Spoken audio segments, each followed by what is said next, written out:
하늘에 오르셔서 하나님 우편에 앉아 계십니다. 믿습니다. 라는 제목으로 사도신경 강해 6강을 시작하도록 하겠습니다.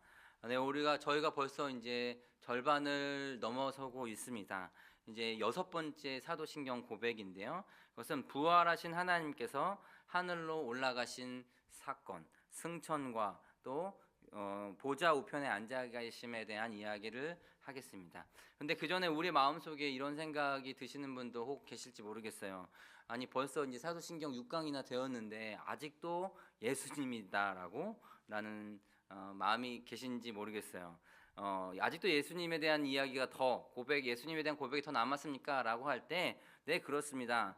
그리고 놀랍게도 다음 주도 예수님입니다 라고 말할 수 있을 것 같아요. 이처럼 사도신경 전체 고백의 핵심 주제이자 그 중심은 바로 삼위일체 하나님의 제2위격인 예수, 성자 예수님께 많이 할애되어 있다는 것을 볼 수 있어요. 사실 교리적인 관점에서 이 예수님의 상태는 크게 두 가지의 상태로 구분할 수 있는데 바로 예수님의 비하와 또 예수님의 승귀다라는 것이에요. 혹시 생전에 비하와 이 승귀라는 단어를 들어보신 적이 있으십니까? 현대인들에게는 참 생소하고 생경한 단어이죠.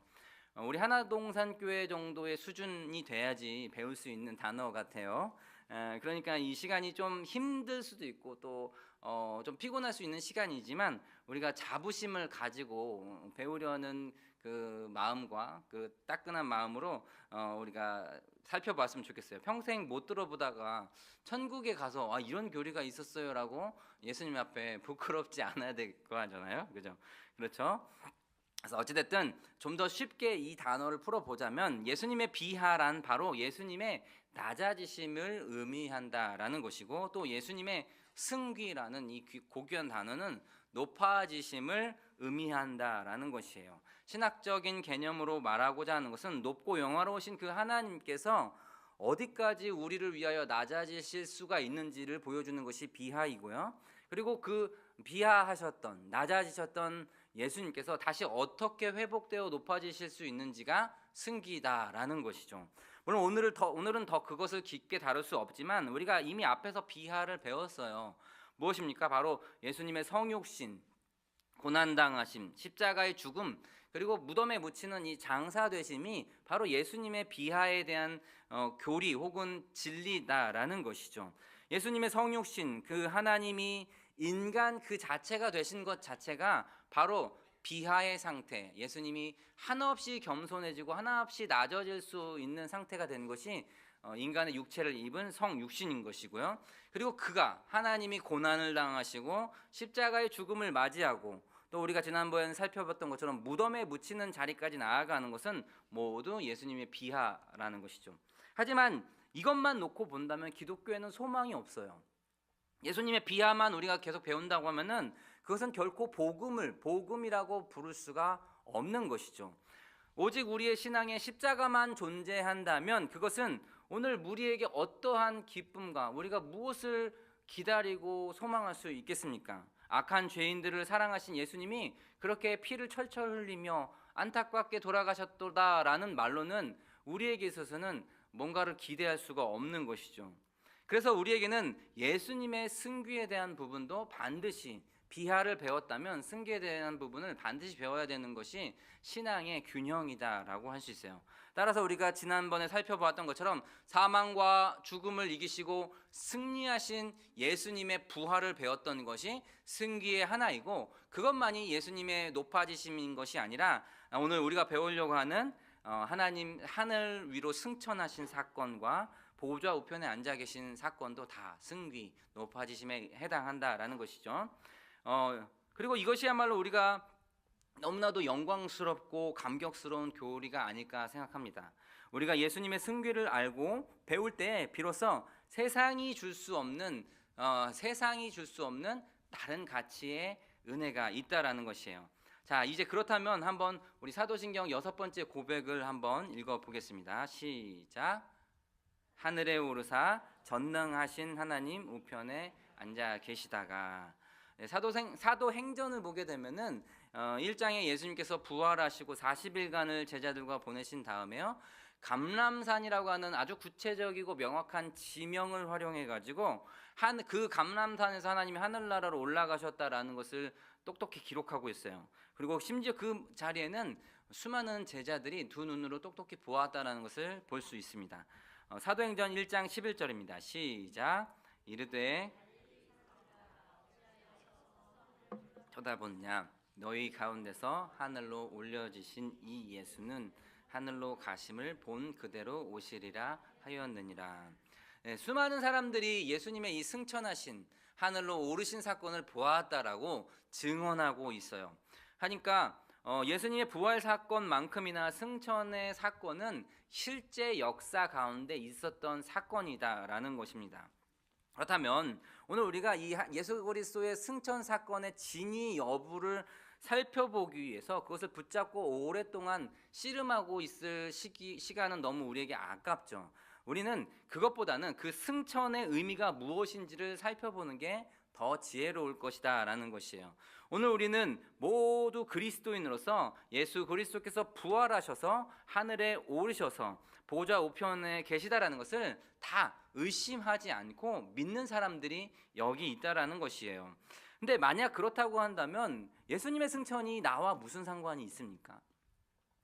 그것이 나에게 어떤 의미가 되겠습니까? 우리가 그것을 살펴보려고 하는 거예요. 그래서 승천의 진정한 의미는 첫 번째로 바로 예수 그리스도께서 그리스도로서의 역할과 사명을 본격적으로 시작했다는 의미예요.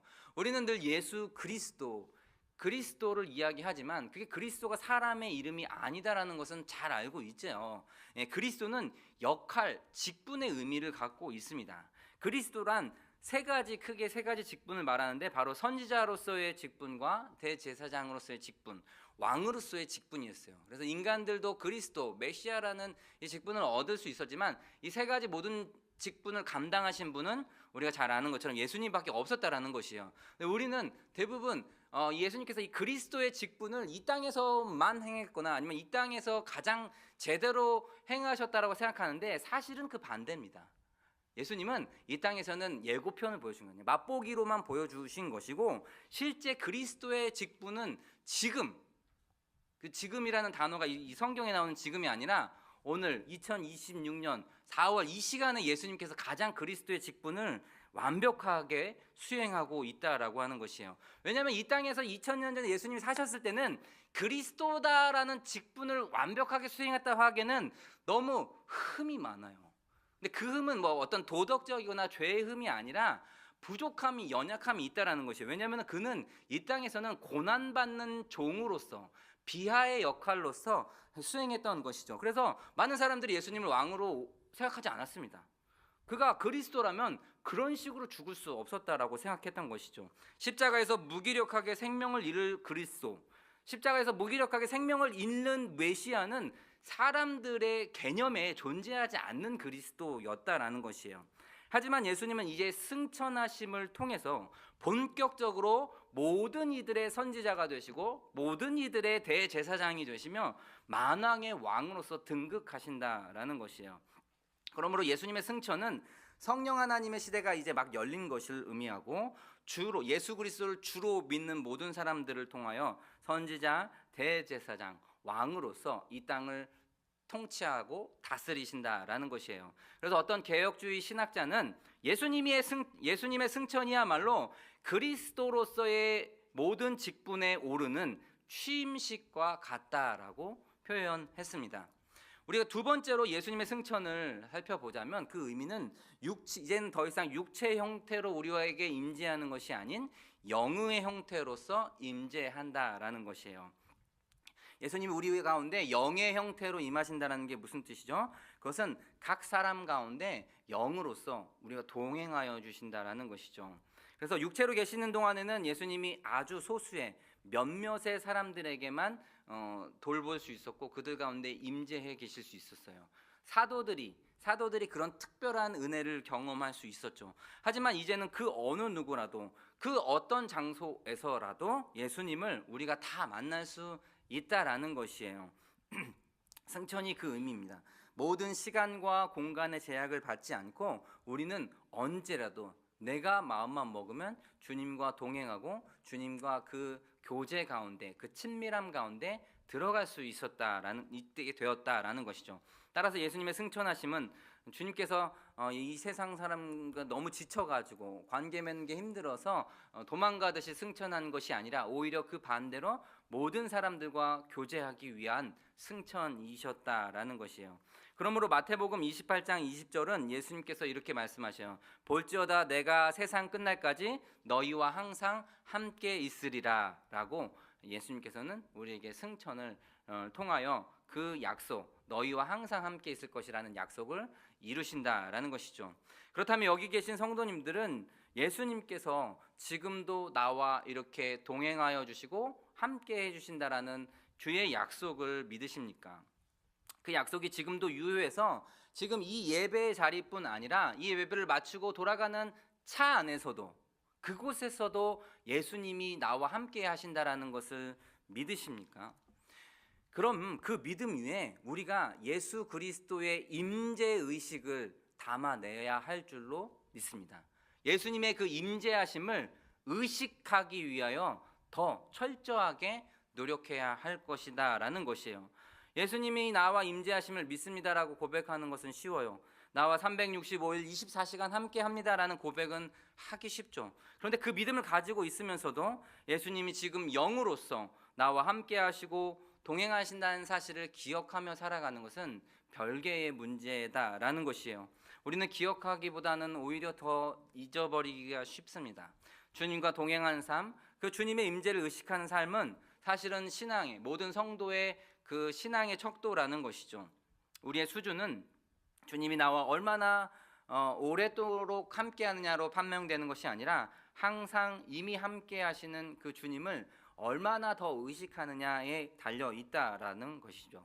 주님은 약속하신 그대로 하늘로 승천하셔서 이제는 영으로 우리와 늘 항상 함께 하는 줄로 믿습니다. 모든 각 사람에게 주께서 임하여 계신 것이죠. 세 번째 승천의 의미는 무엇입니까? 이제 하나님 나라의 사역을 예수님 본인께서 일일이 수행하시기보다는 예수님이 이 땅의 모든 교회들에게 그 사역을 위임하셨다라는 것을 의미하고 있어요. 예수님께서 이 땅을 살아가시는 동안에는 예수님이 행하시는 것이 곧 하나님 나라의 일이었다라는 것이요. 승천하시기 이전에는 예수님이 하시는 행동, 귀신을 내쫓고 병자를 낫게 하고 하는 그 하나하나가 하나님 나라의 일이었다라는 것이요. 예수님의 행동에 의해서 하나님 나라가 확장되어지고 또 예수님이 좀 놀면은 이렇게 좀 피곤하다고 고만하시면은 하나님 나라가 축소되었다라고 한다면은 승천하심의 의미는 뭐냐면 그 모든 하나님 나라의 사역을 우리들에게 맡기셨다라는 것이요. 예수님은 쉬지 않으십니다. 다만 우리가 너무 피곤해서 쉬고 싶을 뿐인 것이죠. 그러면은 이제 우리는 하나님 나라를 축소하는 아주 그냥 엑스맨이 되는 거예요. 물론 그렇다고 해서 예수님과 성령님이 방관하신다라는 뜻은 아니에요. 이제 다 너희들에게 위임했으니까 난 쉴란다라는 것이 아니죠. 오히려 예수님과 성령님은 지금도 더욱더 왕성하게 우리의 사역 위에 개입하고 계셔요. 그렇다면 오늘 우리가 어디에서 이 성령 하나님의 일하심을 발견할 수 있겠습니까? 그것은 바로 이 땅의 모든 교회들을 통해서 하나님의 일하심이 나타나는 것이죠. 그래서 세상 사람들이 예수님을 만나기 위해서는 어디로 가야 됩니까? 이스라엘로 가면은 미사일 맞죠. 예수님을 찾으려면 어디로 가야 돼요? 하나 동산교회로 오면 되는 거예요. 교회 안에 예수님이 있는데 뭐하러 비행기 값을 냅니까? 바로 이 교회가 예수 그리스도의 임재를 온전히 담아낼 수 있어야 하는 것이고, 그리고 이미 담아내고 있다라고 하는 사실이 영광스러운 것이에요. 그것은 예수님이 승천하시기 전에는 생각해 볼 수도 없었던 일들이었어요. 아니 이 부족한 제자들을 데리고 어떻게 하나님 나라를 이끌어 간단 말입니까? 아니 이 흠 많고 참 게으르고 참 지멋대로만 하려고 하는, 자기가 주인 되는 인생을 살려고 하는 사람들의 모임을 어떻게 하나님 나라 확장에 쓸 수 있겠어요? 하지만 주님께서 승천하신 그 사건이 이 모든 우리의 고정관념을 깨뜨렸다라는 것이죠. 그래서 교회에게 하나님의 그 귀한 사명을 위임하시는 것이죠. 따라서 교회는 그 모든 특권을 누리는 아주 특별한 대체 불가능한 공동체라고 하는 것이에요. 교회가 하나님의 대사이며 교회가 하나님의 임재이고 교회가 하나님의 얼굴이 됩니다. 이 얼마나 영광스럽고 또 소중하고 값어치 있는 사역인가요? 따라서 예수님의 승천으로 말미암아 이 새로운 시대를 살아가는 성도들은 늘 자신의 삶을 돌아보며 성결하고 바른 삶을 통하여 하나님, 세상이 예수 그리스도를 주목하게 하는 일을 그것이 가장 가치 있고 소중한 일로 여기고 살아가야 한다라는 것이죠. 그것이 예수님께서 이 하늘로 승천하시면서 오늘 우리에게 말씀하시고 명령하신 지상 대위임령인 줄로 믿습니다. 자, 그러면 이제는 승천하신 예수님에 대해서 살펴보았으니까요. 그 승천하신 예수님이 지금 계신 곳 보좌 우편은 어딘지를 살펴보겠습니다. 사실은 예수님께서 보좌 우편에 계신다라는 것은 그 전에도 이미 구약에서도 예언되었다라는 것이죠. 시편 110편 1절을 보게 되면 여호와께서 내 주에게 말씀하시기를 내가 네 원수들로 너의 발판이 되게 하기까지 너는 내 오른편에 앉아 있으라라고 하셨어요. 시편 기자는 성부 하나님께서 예수님에게 하시는 말씀을 그대로 받아 적고 있는 것이거든요. 그러니까 성부 하나님은 스스로 보좌 우편을 예수님에게 위임했던 것이에요. 매우 유명한 구절 중에 하나이죠. 그리고 시편 기자뿐 아니라 오늘 예수 그리스도께서 자기 스스로 그렇게 될 것을 마태복음에 얘기했다는 것이죠. 우리 마태복음 26장 64절을 함께 읽겠습니다. 시작. 예수께서 이르시되 이후에 인자가 권능의 우편에 앉아 있는 것과 하늘 구름을 타고 오는 것을 너희가 보리라 하시니, 예수님이 권능의 우편에 앉아 계시다가 재림의 때가 되었을 때 다시 이 땅에 돌아오신다라고, 구름 타고 오신다라고 말씀하고 있어요. 구름도 문자적이지만 사실은 이 보좌 우편도 문자죽인 것이죠. 그러므로 우리는 예수님께서 보좌 우편에 앉아 계시다라는 것을 믿습니다. 그런데 여기서도 마찬가지로 우리가 그것을 믿느냐 안 믿느냐, 이게 진위 여부를 따지는 것이 중요한 것이 아니라 그것이 오늘 보좌 우편에 앉아 있는 것이 왜 나와 상관이 있느냐라고 하는 것이에요. 왼쪽에 계시면은 뭐 상관이 있습니까? 문제가 큰일 납니까? 아니면 하나님의 보좌 앞쪽에 앉으시면은 뭐 신성모독인가요? 아니죠. 그것은 아닙니다. 이것은 큰 오해 중에 하나예요. 우리가 이제 보좌 우편에 앉아 있을 것이라고 생각하는데 사실 이것은 문자적으로 해석해서는 안 된다라는 것이죠. 왜냐하면은 더 문자적으로 생각해 보려고 하면 성부 하나님은 영으로 존재하시거든요. 그래서 앉고 싶어도 앉을 형체가 없으세요. 우리가 영을 뭐 먼지나 아니면은 뭐 연기 정도로 생각하는데 연기나 먼지도 틀린 것이죠. 우리는 사실은 다 이해할 수 없습니다. 그래서 이것을 신학적인 용어로 신인 동형론적이란 표현법을 쓰긴 하는데요. 결국에는 인간이 이해할 수 없는 부분이기 때문에 아무리 설명해 준다 한들 이해할 수 없어서 인간이 이해할 수 있는 방식으로 설명했다라는 것이에요. 그 당시에 보좌가 무엇인지, 그 당시에 사람들에게 우편이라는 게 무슨 의미 있는지를 가지고 그 사람들에게 얘기했다라는 것이에요. 그래서 하나님은 자신의 존재 방식을 사실은 일일이 다 설명해 주지도 않습니다. 해줘도 이해할 수 없기 때문에. 그래서 다시 돌아와서 예수님이 보좌 우편에 앉아 계시다라는 이 표현을 오늘 우리에게 있어서는 오른쪽이다라고 생각할 수 있겠지만 이 글을 읽는 사람들에게 있어서 보좌 우편의 의미는 바로 이 세상을 다스리고 통치하신다라는 의미로 받아들일 수밖에 없었다라고 하는 것이에요. 왜냐하면 보좌는 모든 통치자가 누렸던 그 왕좌의 의미를 갖고 있는 것이고, 또한 이 오른쪽이라는 의미는 명예와 영광의 자리를 의미했기 때문에 그렇습니다. 따라서 이 보좌 우편의 진정한 의미는 예수님께서 하늘과 땅의 모든 권세를 하나님으로부터 위임받아서 이 땅을, 그리고 교회를, 우주를 통치하고 계시다라는 뜻이에요. 너무나도 심플하고 단순해서 당혹스러우셨을 수도 있을 것 같아요. 그거였어? 당연한 이야기라서 너무 당연해서 황당해 하실 수도 있을 것 같아요. 근데 그게 전부입니다. 다른 건 없어요. 보좌 우편은 하나님 이 땅의 왕이시다라는 뜻이에요. 주님께서 하늘에 오르사 보좌 우편에 앉아 계시다라는 그 고백이 그거 말고는 없습니다.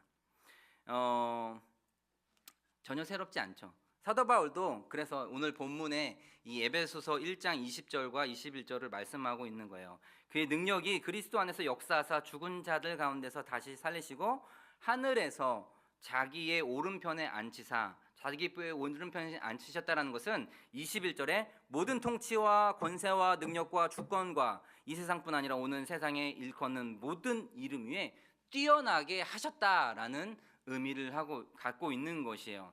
즉 예수님께서 이제는 하늘에서 이 세상과 교회를 통치하신다라는 것이죠. 우린 다 알죠. 그런데 재밌는 게 그 다음 구절에 등장하고 있어요. 하나님의 통치하시는 방식이 너무나도 우리에게는 놀라운 것이죠. 22절을 함께 읽겠습니다. 시작. 또 만물을 그의 발 아래에 복종하게 하시고 그를 만물 위에 교회의 머리로 삼으셨느니라. 이 구절이 우리 성도님들에게 어떻게 이해가 되시는지 모르겠어요. 무엇입니까? 우리가 도표를 한번 볼 텐데요. 교회의 머리 대신 예수님의 인도를 받는 교회가 만물을 다스린다는 구조가 이와 같다라고 하는 것이에요. 모든 높은 곳에서 예수님이 교회를 다스리는 이유는 세상 만물을 다스리는 것을 교회를 통해서 이 세상 만물을 다스리신다라고 말씀하고 있어요. 교회를 통하여 세상을 다스린다라는 게 사실은 지금 이 이야기를 듣고 있는 어떤 분들에게 있어서는 쉽게 동의가 되지 않을 수도 있을 것 같아요. 아무리 눈을 씻고 보아도 교회가 세상 국가를 컨트롤하고 다스린다라는 게 동의가 되십니까? 반대의 경우는 생각해 볼 수 있을 것 같아요. 국가가 교회의 건물을 뺏을 수도 있는 것이고요. 국가가 교회를 이리로 가라 저리로 가라 할 수도 있는 것이잖아요.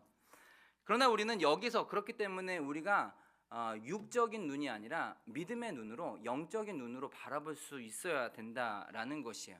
영적인 눈이 없이는 이것을 도저히 동의할 수가 없어요. 받아들일 수가 없는 것이죠.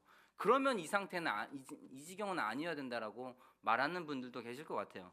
어쩌면 우리가 기대했던 통치가 지금 여기서 말하는 이 통치라고 하는 것이 가장 육적인 방식의 통치를 기대했기 때문에 동의가 안 되는 것인 것 같아요. 그러한 관점에서 본다면 교회는 결코 세상을 다스리거나 통치하지 못해요. 그것을 가장 잘 보여주는 사건이 바로 예수님께서 예루살렘에 입성할 때의 모습과 너무나도 동일하다라는 것이에요. 호산나를 외쳐대며 메시아 그리스도여 다윗의 왕이여라고 이야기할 때 그 사람들의 마음이 무엇입니까? 이 예수 그리스도께서 이 세상을 통치하고 다스리는 방식은 말발굽으로 짓밟아 버리듯이 로마 군정을 짓밟아 줄 것이다라는 믿음이었다라는 것이에요. 지난 주일 담임 목사님께서 말씀하셨던 것처럼 많은 사람들이 이런 식으로 세상의 통치 방식을 오해한다기보다는 원해요. 바랍니다. 그래야지 내가 발 뻗고 편히 잘 수 있을 것이다라는 믿음이 있기 때문에 그래요. 그래서 다윗의 시대처럼 세상을 다윗의 별로 통치해 주기를 바라는 것이 시오니즘, 유대주의인 것이죠. 하지만 우리가 너무나도 잘 알다시피 예수님은 전혀 그들의 반응에 동의해 주지 않았어요. 그들의 방식으로 세상을 통치해 주지 않으셨다라는 것이에요. 누구도 예상하지 못한 아주 대단하신 방식으로 세상을 이기셨어요. 바로 십자가였습니다. 주님은 놀랍게도 십자가에 매달려 스스로 심판당하셔서 죽으심으로 이 세상을 이기셨다라는 것이에요. 이 세상의 모든 죄를 자신이 대신 담당하는 방식으로 죄인들의 왕으로 등극하신 거예요. 그래서 이러한 생각의 전환, 이러한 완전한 패러다임 시프트라고 하는데 아무튼 우리의 그 고정관념을 깨놓지 않은 이상은 우리는 죽었다 깨어나도 이 골로새서 2장 14절과 15절을 이해할 수 없다라는 것이죠. 그것은 지식이 부족해서 대학교를 못 가서 이해하지 못하는 게 아니라 한글을 읽지 못해서 이해 못하는 게 아니다라는 것이죠. 우리 한번 읽어보겠습니다. 14절과 15절입니다. 시작. 우리를 거스르고 불리하게 하는 법조문으로 쓴 증서를 지우시고 제하여 버리사 십자가에 못 박으시고 통치자들과 권세들을 무력화하여 드러내어 구경거리로 삼으시고 십자가로 그들을 이기셨느니라. 사도 바울은 골로새서 성도들에게 이야기하겠어요. 십자가에 자신을 못 박으심으로 통치자들과 권세들을 이기셨다라고 말씀하고 있어요. 그러니까 한마디로 자기가 조롱당함으로 조롱하는 자를 이겼대요. 통치를 당함으로 통치자들을 통치하고 계신대요. 통치를 당하는데 통치자들을 통치한다는 게 무슨 말이죠? 죽임당하심으로 사망을 이기신 것이 바로 이 십자가만의 아주 특별한 역설적인 그것이다라는 것이죠. 세상은 지는 게 이기는 말이 있잖아요. 세상이 그런 말 있잖아요. 지는 게 이기는 거야 라는 말이 있어요. 근데 요즘에 그런 말을 하면은 우리 MZ 세대들한테 욕 먹습니다. 혼납니다. 그게 무슨 말입니까? 정신 승리하는 것입니다. 뭐 지는 게 지는 거지 뭘 지는 게 이기는 겁니까? 라고 말하는 거예요. 네가 이길 능력이 없으니까 정신 승리하는 거다라고 조롱해요. 그런데 놀랍게도 따지고 보면 사실은 우리 기독교가 가진 게 정신 승리가 아니고 짐으로써 이긴다라는 것이에요. 희생함으로써 섬김으로써 큰 자가 되는 것이죠. 누구든지 천국에서 가장 큰 자가 되고자 하면 남을 가장 낮은 자리에서 섬기는 노예로 살아야 할 것이다 라고 이야기하고 있어요. 그래서 마태복음 23장 11절에서 성경은 분명히 이렇게 이야기하고 있습니다. 예수님의 말씀이죠. 너희 중에 큰 자는 너희를 섬기는 자가 되어야 하리라. 이것이 성경이 말하는 다스리는 자예요. 섬김의 다스림인 것이죠. 이와 같이 예수님은 다른 가치를 가지고 살아가는 사람들의 그 모임을 교회라고 부르기를 너무나도 기뻐하셨어요. 교회만이 가지고 있는 아주 특별한 삶이었던 것이죠. 그래서 주님의 눈에는 그 공동체가 그렇게 눈에 들을 수밖에 없어요. 그렇게 이뻐 보일 수가 없어요. 세상에는 또 찌질해 보일 수 있고 세상에는 참 무기력해 보이는 공동체라 할지라도 예수님은 가장 소중한 존재다라는 것이에요. 근데 어떻게 우리가 이 교회를 바라볼 때 우리의 육신의 눈으로만 가지고 태어난 사람이 세상의 가치가 아닌 십자가의 가치를 소유할 수 있겠어요? 그 십자가의 가치로 다스림을 받으며 살 수 있겠습니까? 어떤 누군가 대단한 능력과 그 대단한 탁월한 입담 혹은 설명가가 잘 설명해 준다고 해서 우리의 이성이 그것을 동의할 수 있겠습니까? 아니면은 아주 진짜 체질 개선에 아주 타고난 최고의 단련가 스파르타 훈련가가 10년 동안 이 너의 체질을 DNA를 세상의 DNA에서 십자가의 DNA로 바꿀 거야 라고 그렇게 10년 20년 굴린다고 해서 바뀔까요? 아니죠. 절대 그것은 바뀔 수 없습니다. 그렇기 때문에 우리는 우리의 힘으로도 할 수 없고 타인의 노력으로도 할 수 없고 오직 성령 하나님 그리고 하늘 우편에 앉아 계신 예수 그리스도의 다스림과 통치하심을 받는 자들만이 그것이 동의가 되고 그것이 납득이 되어지고 그것이 이해되어질 수 있다라고 하는 것이에요. 그래서 사도 바울은 에베소서 오늘 우리가 읽은 본문에서 이것이 마음의 눈이 열렸다라는 비유를 갖고 우리에게 말씀하고 있어요. 마음의 눈이 열린 자들만이 볼 수 있다라는 것이죠. 그래서 예수 그리스도는 장님의 눈을 뜨게 하듯이 우리의 눈을 뜨게 한다라는 것이에요. 바로 이것이야말로 예수님께서 이 땅을 다스리시고 교회를 다스리시는 통치 방식이라는 것이에요. 그래서 예수님이 걸어가신 그 인생길은 하나님 나라 백성들이 이 땅에서 우리가 어떻게 살아가는 것이 맞는지 우리의 십자가에는 어떠한 길을 가야 되는지 예수님이 먼저 그 좁은 길, 좁은 문을 걸어가셨습니다. 주님이 걸어가신 그 길은 누가 그 길을 걸어갈 수 있을까요? 오직 예수 그리스도의 왕되심을 인정하는 사람들만이 한 걸음 한 걸음 꿋꿋이 걸어갈 수 있는 것이에요. 그 대표적인 인물이 성경에 보게 되면 스데반이라고 하는 집사가 나와요. 사도도 아니었습니다. 그는 그냥 집사였어요. 하지만 그는 예수 그리스도의 통치를 받았다라는 것이 성경에 온전히 증거되어지고 있어요. 많은 사람들이 그의 복음을 듣다가 그가 전하는 복음을 듣다가 화가 났어요. 아무것도 그렇게 스데반이 욕을 했겠습니까? 아니면 성질을 냈겠습니까? 그냥 예수 그리스도의 복음을 전했을 뿐인데 아무런 이유도 없이 그를 돌로 때려 쳐 죽여 버렸어요. 그때 스데반이 죽어가면서 하늘을 바라봤는데 하늘이 열리면서 예수 그리스도의 임재를, 보좌 우편에 계신 예수님을 목격하게 돼요. 여기서 보좌 우편도 나옵니다. 제가 읽어드리겠습니다. 25절이요. 스데반이 성령이 충만하여 하늘을 우러러 주목하여 하나님의 영광과 및 예수께서 하나님 우편에 서신 것을 보았습니다.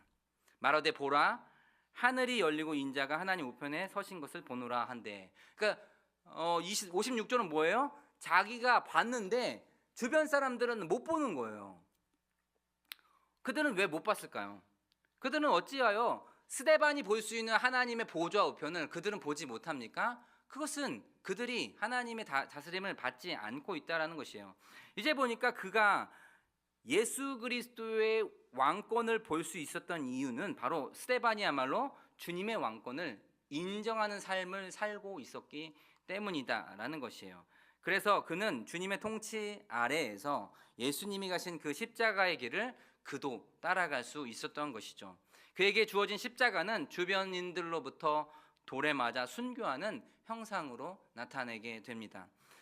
하지만 이러한 상황에서 그는 결코 저항하거나 누구를 해하려 시도하거나 단 한 명에게도 자신의 억울함이나 분노를 표출하지 않았다라는 것이에요. 스데반은 보좌 우편에서 통치하시는 하나님의 주권을 인정하였기에 자신을 죽이려고 달려드는 사람들마저도 축복하며 기도하고 눈을 감을 수 있었습니다. 이것이 바로 예수 그리스도를 믿는, 그의 보좌 우편을 신뢰하고 또 믿고 따르는 모든 자들이 어떻게 세상을 다스리고 통치하는지를 보여주는 하나의 원리다라는 것이에요. 그렇다면 오늘 나의 삶은 어떠합니까? 하늘 보좌 우편에 계신 그 예수님, 하늘을 보면 예수님의 보좌 우편이 보이십니까? 하나님께서 내 마음을 열어주셨다라고 고백하기에 나의 삶은 어떠했는지 돌아보았으면 좋겠어요. 이제 우리의 생각과 말과 행동이 더 그리스도를 닮아갈 수 있기를 소망합니다. 우리는 이미 만물이 하나님 그 교회의 발 아래에 있다라는 것을 믿는 사람들이라는 것이에요.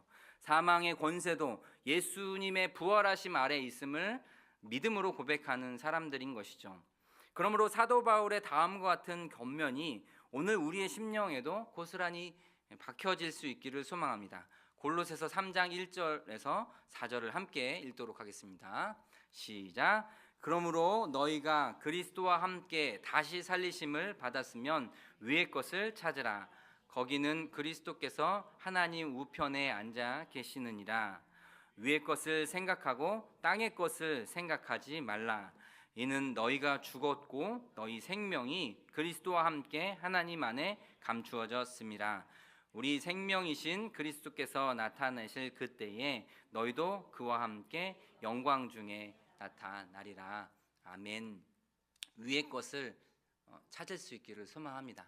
땅의 것은 힘이요 권력이요 통치고 그렇게 하는 것이다 한다면 위의 것은 낮아짐으로써 섬기고 자기를 희생함으로써 남을 높이는 삶이 바로 예수 그리스도께서 걸어가신 그 삶인 줄로 믿습니다. 이제 말씀을 맺으려고 해요. 우리가 다시 살리심을 받았다면은, 즉 우리가 구원의 은혜 가운데 있다라고 고백한다면 이제는 우리는 땅의 것이 아닌 하늘의 것을 구해야 할 줄로 믿습니다. 그리고 우리의 모든 의문들과 가시적인 모든 다스림들, 즉 한마디로 말해가지고 우리 안에 이해되어지지 않는 것들, 삶이 있다라고 하는 것이에요. 나는 하나님을 믿는 존재이고 나는 하나님의 그 보호하심 아래 있는데 하나님을 전혀 인정하지도 않는 사람들, 죄로 가득한 사람들이 우리를 억압하는 일들을 보게 된다는 것이죠. 세상에는 부조리한 일들이 너무나도 많아요. 그래서 우리는 이해할 수 없습니다. 수많은 의문들이 내 안에 터져 나올 때도 있다라고 하는 것이에요. 그것이 전혀 존재하지 않는다는 말은 아니에요. 하지만 예수 그리스도께서 이 땅에 다시 재림하시게 될 때는 그 모든 의문들이 해결되어진다라는 것이죠. 성경이 이것을 약속하고 있습니다. 모든 통치자들이 실제로 주님 앞에 무릎을 꿇게 되는 것을 우리의 두 눈으로 보게 될 것이에요. 지금은 우리가 영의 눈으로만 그것들을 보고 있지만 그때는 우리의 육의 눈으로도 동일하게 보게 될 것이에요.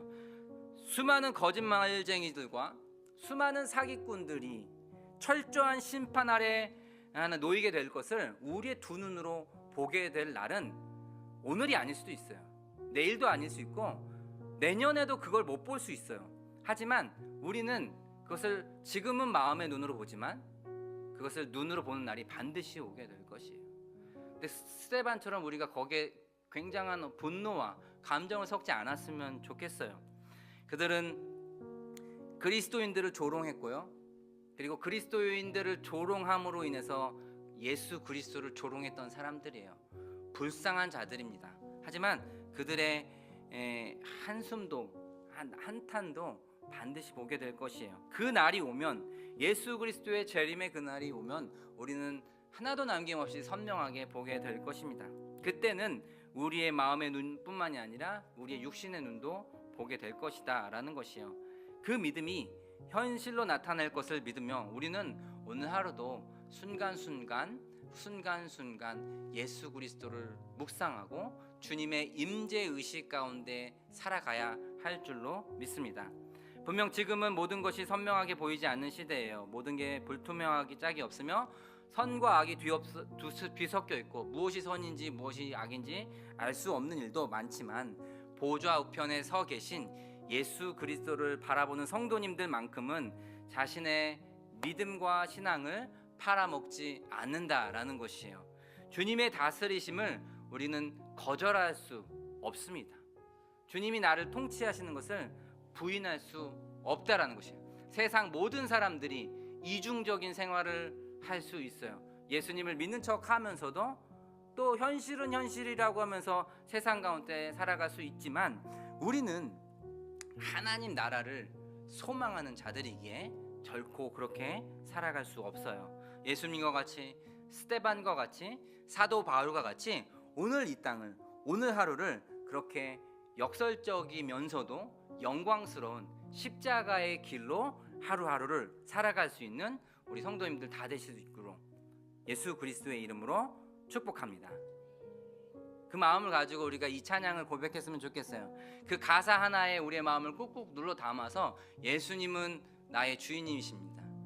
세상이 나를 통치할 수 없습니다. 나를 통하여 우주 만물을 통치하십니다 라고 그렇게 고백하며 나아가는 우리 모든 성도님 되기를 예수님의 이름으로 축복합니다. 아멘.